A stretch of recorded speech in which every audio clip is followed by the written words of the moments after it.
আংশিক ভগ্নাংশের গত ক্লাসে আমরা স্টেপ নাম্বার 1 শিখেছিলাম। আজ আমরা স্টেপ নাম্বার 2 শিখব।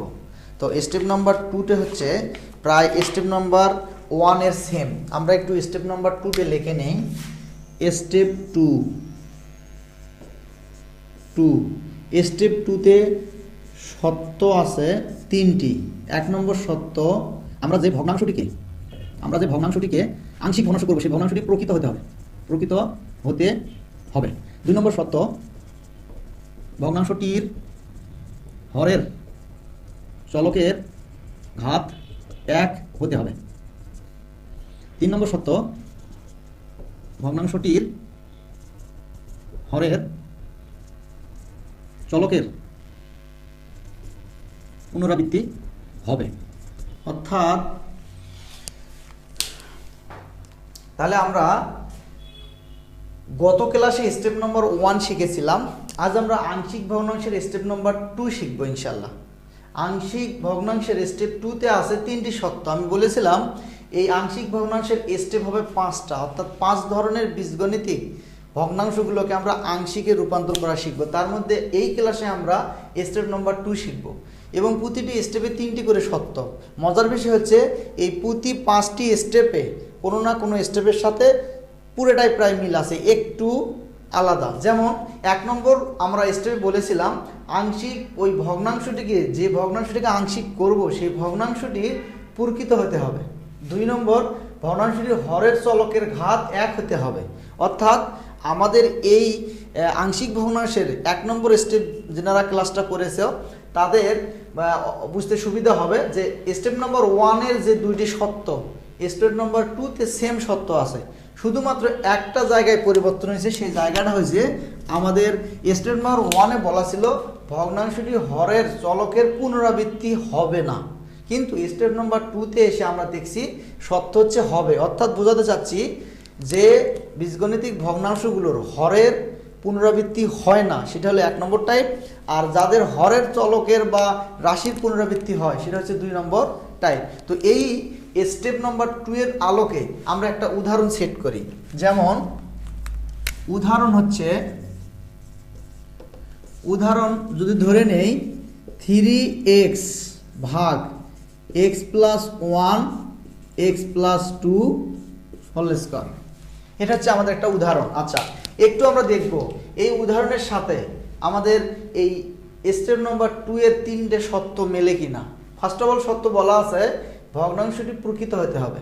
তার মানে আমরা গত ক্লাসে দেখিয়েছিলাম প্রকৃত হতে গেলে কি হতে হয়, যে লবের চলকের ঘাত ভাগ কি হরের রাশির চলকের সর্বোচ্চ ঘাত। মানে আমি বলতে চাচ্ছি আমাদের যে ভগ্নাংশটিকে আংশিক ভগ্নাংশে রূপান্তর করব সেই ভগ্নাংশটির যে লবের যে চলক থাকবে তার সর্বোচ্চ ঘাত দেখতে হবে। অর্থাৎ আমাদের এই অঙ্কের সর্বোচ্চ ঘাত কত? 1। তার মানে কি 1। এবং এই নিচে 2 পদের রাশি 2টি কি আছে? গুণ অবস্থা আছে। একে যদি আমরা গুণে রূপান্তর করি, অর্থাৎ x প্লাস 2কে যদি সূত্রে ফেলাই x square plus 2x plus কত 4, তার সাথে যদি আমরা x প্লাস 1কে গুণ করি তাহলে একটা সর্বোচ্চ আমরা ঘাত বিশিষ্ট চলক পাই, সেটা কি x কিউব। তার মানে কি যে এই ভগ্নাংশটির হরের যে সর্বোচ্চ ঘাত বিশিষ্ট চলক আছে তার ঘাত হচ্ছে কত? 3। তার মানে 1/3।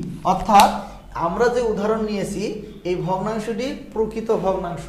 প্রকৃত ভগ্নাংশ কি আমরা স্টেপ নম্বর 1 আংশিক ভগ্নাংশের স্টেপ নম্বর 1 এই ক্লাসটি করেছি ইনশাআল্লাহ। তাহলে 1 নম্বর সত্য এই উদাহরণটি মিলে গেছে। এখন আমরা দেখব 2 নম্বর সত্য মিলে কিনা। 2 নম্বর সত্য বলা আছে ভগ্নাংশটি হরের চলকের ঘাত 1 হতে হবে। অর্থাৎ যে অবস্থায় আছে, এখন আর গুণ করে দেখব না, যে অবস্থায় আছে এই অবস্থায় আমাদের প্রতিটি চলকের ঘাত 1 আছে কিনা একটু আমরা লক্ষ্য করি। প্রথম এই রাশিটির চলকের ঘাত 1, এই রাশিটির চলকের ঘাতও কি 1। তার মানে এই উদাহরণটি আমাদের 2 নম্বর সত্য কি করছে? ফিল আপ করছে। এখন দেখব 3 নম্বর সত্যে বলা আছে ভগ্নাংশটির হরের চলকের পুনরাবৃত্তি হবে। আমরা স্টেপ নম্বর 1-এ জানছি হবে না। তাহলে এখানে হয় কিনা একটু দেখি। যেহেতু এখানে x+1 এবং x+2, এবার মজার বিষয় হচ্ছে x+2 এর উপর কিন্তু কি আছে, বর্গ আছে। তার মানে বোঝাচ্ছে x+2 কয়বার আছে, 2 বার আছে। তার মানে যে কোনো একটি রাশি হরের মধ্যে যদি পুনরাবৃত্তি হয় তাহলে আমাদের এই 2 নম্বর স্টেপ ফলো করে এই আংশিক ভগ্নাংশটিকে আমরা কি করব, সমাধান করব। তাহলে আমরা এখন এই আংশিক ভগ্নাংশটিকে সমাধান করব ইনশাআল্লাহ। তাহলে কিভাবে সমাধান করতে পারি একটু দেখি। আমরা গত দিনে বুঝিয়েছিলাম যে এই আংশিক ভগ্নাংশ বলতে কি বোঝায়। গতদিনে আমরা বুঝাইছিলাম এটাকে যদি আমরা খণ্ড খণ্ড অংশে রূপান্তর করি মেবি এরকম হয়। এটা যদি আবার লসাগু নেই 1 প্লাস কত 2 অর্থাৎ 3 ভাগ কত 4, এই 3 ভাগ 4কে আমরা খণ্ড খণ্ড অংশে করতে পারি, রূপান্তর করতে পারি। মূলত এটাই হচ্ছে কি আংশিক ভগ্নাংশের রূপান্তর। স্টেপ নাম্বার 2 এর সত্য 3টি বুঝতে পারলাম। এখন এই সত্যের উপর ভিত্তি করে একটা উদাহরণ সেট করবো ইনশাল্লাহ। উদাহরণটা একটু লক্ষ্য করি। যদি আমরা উদাহরণ নেই যে x ভাগ x-1 x-2 হোল স্কয়ার, এটা একটা উদাহরণ। একটু লক্ষ্য করি, একটু আমরা দেখব ভগ্নাংশটি প্রকৃত হয় কিনা। এই তো আমরা দেখতে পাচ্ছি লবের চলকের পাওয়ার 1 এবং হর, এই দুটাকে যদি গুণ করি স্কয়ার করে মানে বড় সূত্র ফেলি তাহলে এখানে আমরা x³ পাই। কেন a - b হোল স্কয়ার সূত্র থেকে x² তার সাথে x গুণ করলে কি পাই, x³ পাই। তার মানে আমরা বুঝতে পারতেছি যে এই ভগ্নাংশটির উপর অর্থাৎ লবের চলকের পাওয়ার হচ্ছে 1 আর হরের এটাকে যদি আমরা সূত্র ফেলাই গুণ করি তাহলে আমরা এর পাওয়ার পাবো কত 3। তার মানে লব ছোট হর কি বড়, এই ভগ্নাংশের একটি প্রকৃত ভগ্নাংশ। 2 নম্বর সত্য, হরের চলকের প্রতিটি চলকের ঘাত কত 1, অর্থাৎ a - b হোল স্কয়ার সূত্র ফেলে যে x² পাবো এইটা আমরা লক্ষ্য করব না। অঙ্ক যে অবস্থায় আছে এই অবস্থায় চলকের পাওয়ার যদি 1 হয় তাহলে এই স্টেপ আমাদের কোয়ালিফাই করবে। তাহলে ভগ্নাংশটির চলক হরের চলকের পুনরাবৃত্তি হবে কিনা আমরা গত ক্লাসে জানিয়েছি যে স্টেপ নম্বর 1 এ পুনরাবৃত্তি হবে না, কিন্তু এখানে পুনরাবৃত্তি হবে। তাহলে একটু দেখি x-2 অর্থাৎ x-2 এর উপর স্কয়ার আছে মানে কি x-2 কয়বার 2 বার। তার মানে পুনরাবৃত্তি হচ্ছে, মানে একটা বারবার আসতেছে। তাহলে আমরা এই অঙ্কটিকে স্টেপ নম্বর 2 এর নিয়ম অনুসারে কি করতে পারি, সমাধান করতে পারি। তাহলে প্রথমে আমরা কি করব, ধরি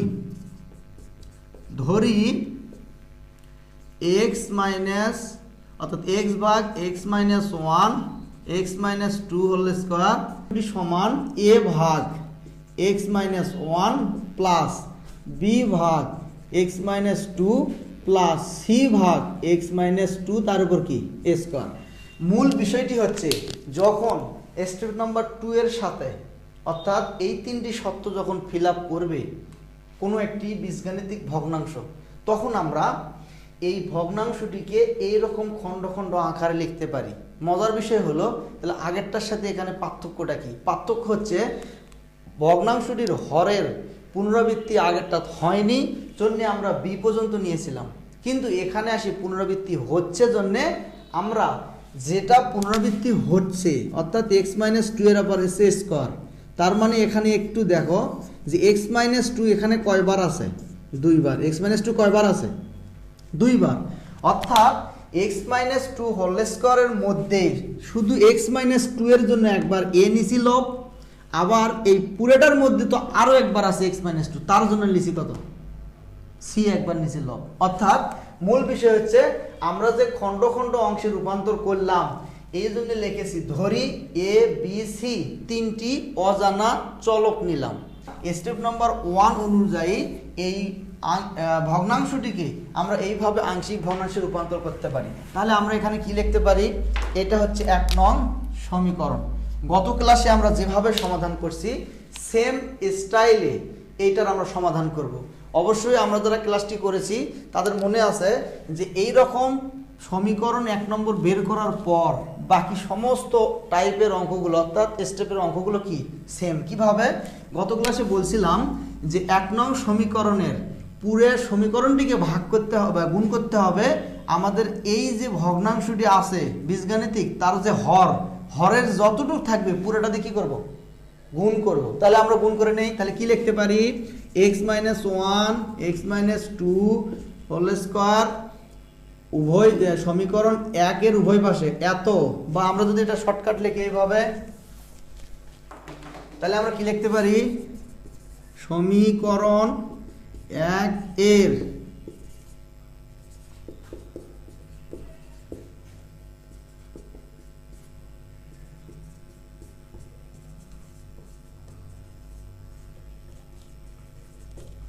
গুণ করে পাই। আমি এই অংশটি মিশে দিলাম। আচ্ছা, একটু দেখি তাহলে আমরা কি করব, স্টেপ নাম্বার 2 থেকে এইভাবে ফর্মুলা আনার পর আমরা এই সমীকরণের হরের যে অংশটি থাকবে এই হর দ্বারা পুরো সমীকরণটি কি করব, গুণ করব। কিভাবে গুণটা করতে পারি, তাহলে নির্দেশনা দেওয়া আছে সেই অনুযায়ী x ভাগ x minus 1 x minus 2 whole square এর সাথে গুণ দিব x minus 1 x minus 2 whole square equal a ভাগ x মাইনাস 1 গুণ x minus 1 x minus 2 whole square. এই দেখো এই পদের এই ভগ্নাংশের সাথে আমরা গুণ রাখছি, প্লাস b ভাগ x মাইনাস 2 গুণন x minus 1 x minus 2 whole square plus c ভাগ x মাইনাস 2 হোল স্কোয়ার গুণন x minus 1 x minus 2 whole square. এখন আমরা যে গুণ করলাম, এখন আমরা দেখব তাহলে এই অংশটি এর নিচে কিছু নাই, মানে কি আছে 1, এই অংশ আর এই অংশ কি হয়, কাটা যায়। তাহলে আমাদের বাম পাশে থাকে শুধু কি x ইকুয়াল, ডান পাশে x মাইনাস 1 x মাইনাস 1 কাটা, তাহলে a into x minus 2 whole square plus এখানে x মাইনাস 2, এখানে দুইটা ছিল, এখানে আরও একটা x মাইনাস 2 থাকে, তাহলে আমরা লিখতে পারি b, এই b ইন্টু x মাইনাস 1 সাথে আছে x minus 2 plus c x minus 2 whole square x minus 2 whole square কাটা উপর নিচে, তাহলে থাকে c ইন্টু x মাইনাস কি 1। ইহাই হচ্ছে আমাদের 2 নং সমীকরণ। আশা করি আমরা এই পর্যন্ত বুঝতে পারছি। এখানে খুবই গুরুত্বপূর্ণ বিষয় হচ্ছে আমাদের আংশিক ভগ্নাংশের আমরা 5টা টাইপে বিভক্ত করলেও এই ক্যালকুলেশনগুলো প্রতিটি টাইপে সেম, শুধুমাত্র টাইপটাকে ভিন্ন করার কারণ অঙ্কের ধরন ভেদে 1 নং সমীকরণটা হবে ডিফারেন্ট। এই জন্যে 5টা টাইপে বিভক্ত করা। একবার প্রথম দ্বিতীয় তৃতীয় টাইপ কেউ যদি আয়ত্ত করতে পারে তাহলে 5টা টাইপ তার কাছে খুব ইজি মনে হবে। কেন, প্রতিটি টাইপ প্রায় সেম। আমরা আশা করি বুঝতে পারছি। তাহলে এখন আমরা কি করব, 1 নং সমীকরণ পাইছি, 2 নং সমীকরণ 1 নং ওই লসা মানে ভগ্নাংশের হরের প্রতিটি মান দ্বারা গুণ করে আমরা 2 নং সমীকরণ কি করলাম, বের করলাম। এখন আমাদের কাজ হচ্ছে এই 2 নং সমীকরণের x এর মান বসানো। আশা করি আমরা বুঝতে পারছি। তাহলে x এর মান কোথায় পাবো, আমরা গত ক্লাসে বলেছিলাম x এর মান আমাদের অঙ্কের হরের যে অংশটি থাকবে এই অংশটির থেকে আমরা x এর মান পাবো। কিভাবে, এই হরের অংশটিকে আমাদের 0 ধরতে হবে। কি ধরতে হবে, 0, অর্থাৎ x মাইনাস 1 ইকুয়াল যদি 0 ধরি, সুতরাং x ইকুয়াল কি পাই 1।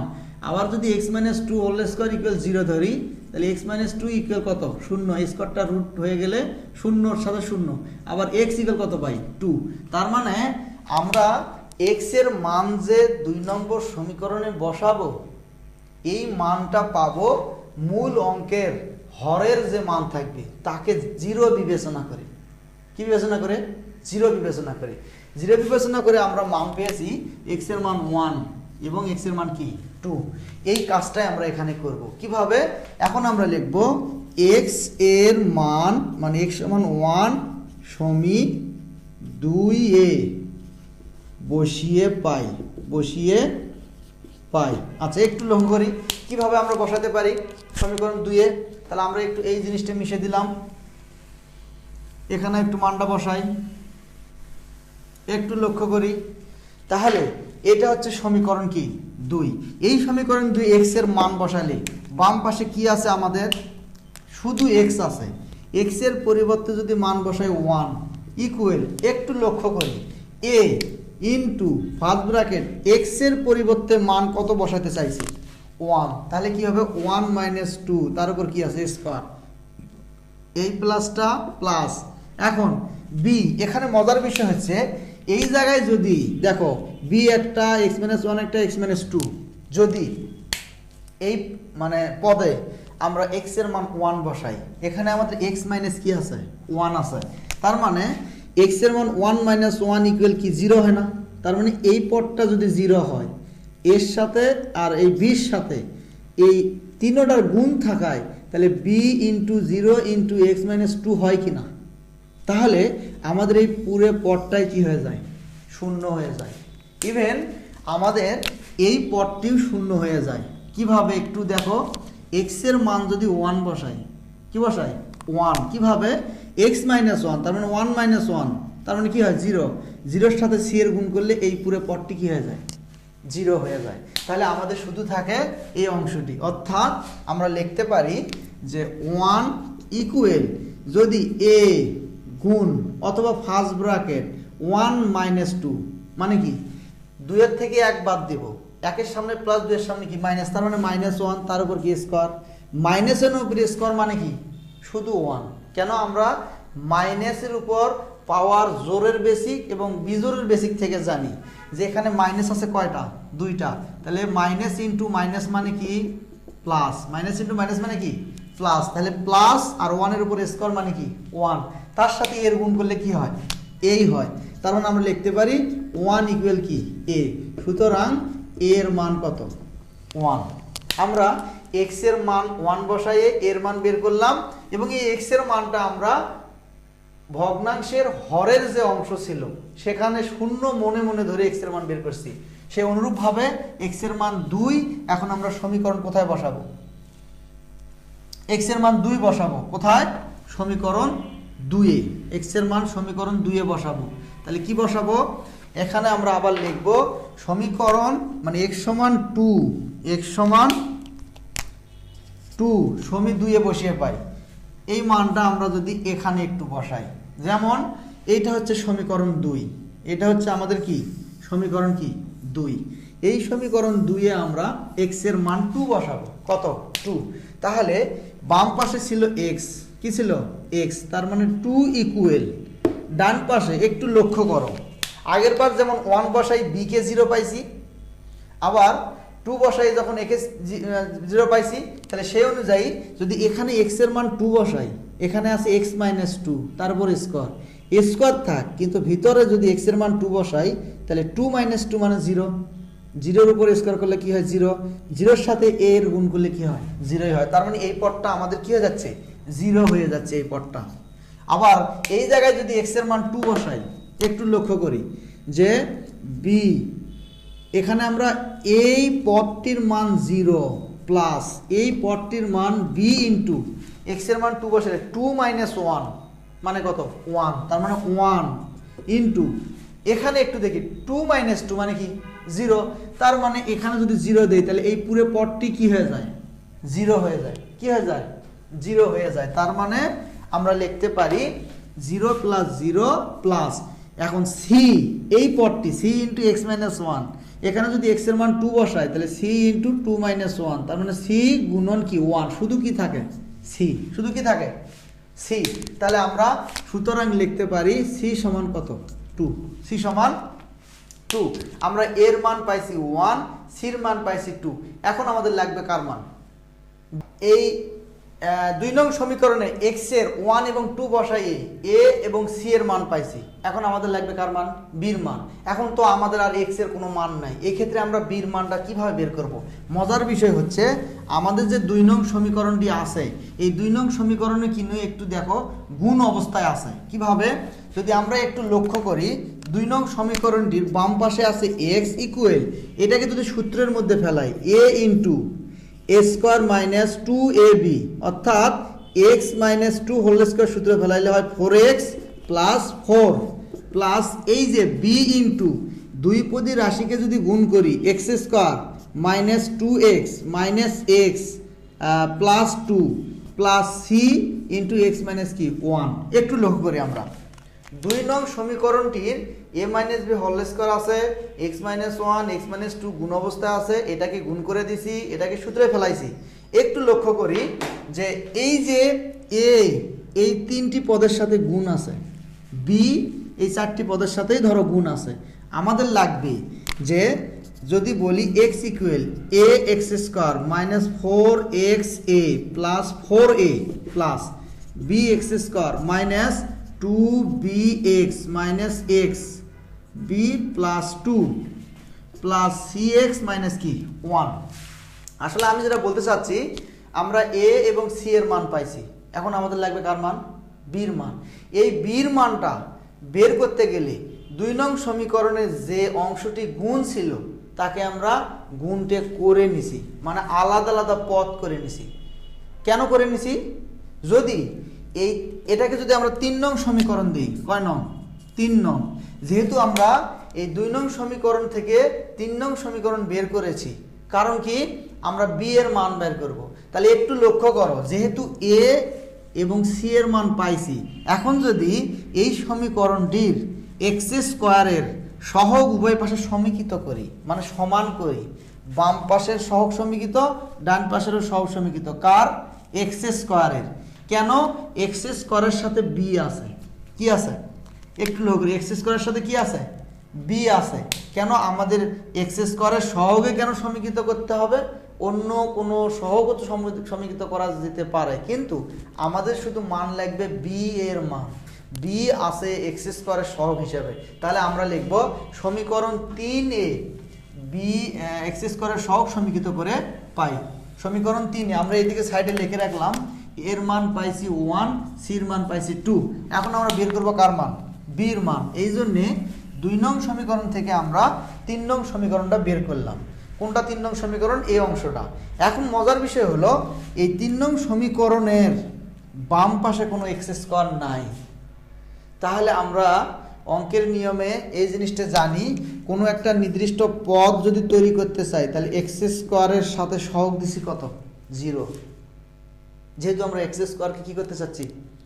সমীকৃত করতে চাচ্ছি, তাহলে x² এর সহগ কত? 0। তাহলে এই পদ পুরোটাই কি হয়? 0 হয়। তার মানে শুধু কি থাকে? x, যেটা যেমনটা এই সমীকরণে ছিল। তার মানে এখন এই সমীকরণের, অর্থাৎ 3 নং সমীকরণের উভয় পাশ থেকে x² এর সহগ সমীকৃত করি, সেটা আমরা লিখতেছি। এখন কি লিখব? সমী 3 এর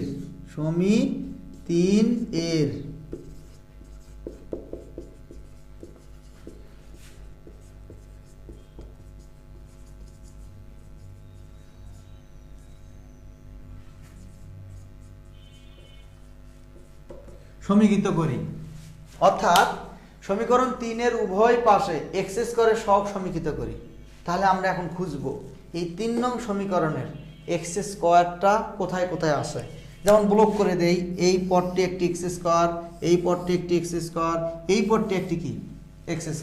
তাদের শুধু সহগগুলো বাম পাশের সহগ বাম পাশে, ডান পাশের সহগ কি? ডান পাশে। তাহলে বাম পাশের সহগ হচ্ছে কত? 0 ইকুয়াল ডান পাশের সহগ আছে a প্লাস কি? b। এই তো x² এর সহগ a, এই তো x² এর সহগ কি? b। আর কোথাও কিন্তু x² নাই। তাহলে আমরা এই যে বা 0 ইকুয়াল এর মান জানি কত? 1। তাহলে 1 বসাবো প্লাস b। তাহলে এই 1টা যদি এই পাশে নিয়ে আসি, তাহলে আমরা লিখতে পারি b সমান কি? -1। তাহলে আমরা মান পেলাম, এর মান 1, b এর মান -1, c এর মান হচ্ছে কত? 2। এই abc এর মান সমীকরণ 1 এ বসাবো, তাহলে আমাদের নির্ণেয় আংশিক ভগ্নাংশ। তাহলে আমরা এখন কি করতে পারি? সমীকরণ 1 এ abc এর মান বসিয়ে পাই।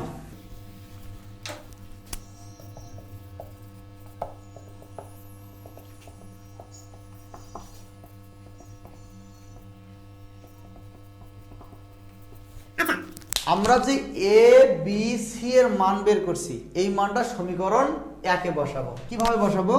বাম পাশে আছে x ভাগ x - 1 x - 2 হোল স্কয়ার সমান a এর মান হচ্ছে 1 ভাগ x - 1 প্লাস b এর মান হচ্ছে -1 ভাগ হচ্ছে কি? x - 2 প্লাস c এর মান হচ্ছে 2 ভাগ হচ্ছে x - 2 হোল স্কয়ার। যদি আমরা মূল ফর্মুলাটা আনতে চাই, তাহলে আমরা লিখতে পারি এই প্লাস মাইনাসে কি? মাইনাস। মূল ফর্মুলা হচ্ছে 1 ভাগ x - 1, এই প্লাস আর এই মাইনাসে কি? মাইনাস 1 ভাগ এক্স মাইনাস 2 প্লাস 2 ভাগ এক্স মাইনাস 2 হোল স্কয়ার। ইহাই আমাদের এই ভগ্নাংশের আংশিক ভগ্নাংশের রূপ। আশা করি আমরা বুঝতে পারছি। যদি কোনো বুঝতে অসুবিধা হয় আমাদের এই ভিডিওর কমেন্ট বক্সে কমেন্ট করে আমাদেরকে জানাতে পারো। আমরা খুব তাড়াতাড়ি তোমাদেরকে রিপ্লাই দেওয়ার চেষ্টা করবো ইনশাআল্লাহ।